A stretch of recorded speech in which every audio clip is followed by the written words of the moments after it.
উল্টোডাঙার একটা প্যান্ডেল দেখেছিলাম, একদম সেমই চন্দননগরে করেছে। তো দুর্গাপুজোতে যারা কলকাতায় মিস করে গেছিলে এই প্যান্ডেলটা, যেটা অ্যাকচুয়ালি ছিল ডাকের ইতিকথা, সেটা তোমরা কিন্তু চন্দননগরে দেখতে পারবে। একই কনসেপ্ট। আমার জাস্ট দারুণ লেগেছিলো। দুর্গাপুজোরটা আমি শেয়ার করছি বিকজ আমি চন্দননগরে যেতে পারছি না। তো এখানেও কিন্তু দুর্গাপুজোর টাইমে এত সুন্দর করেছিল।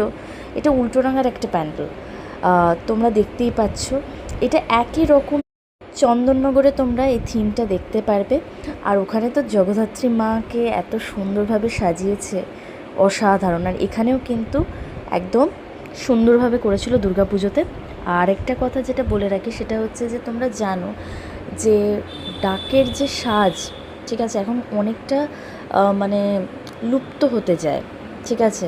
তো ওর জন্যেই কিন্তু এটাকে ভালোভাবে তুলে ধরা প্যান্ডেলের থ্রু দিয়ে, যাতে অ্যাওয়ারনেস বাড়ে, সবাই জানতে পারে এটার ইতিহাস। আর তোমরা জানো যে এর কত কিছু অনেক ইতিহাস আছে। তো তোমরাও কিন্তু যদি দেখে থাকো কলকাতায়, ডেফিনেটলি কমেন্ট করতে ভুলো না। চন্দননগরেও তোমরা মিস করো না কিন্তু, ঠিক আছে।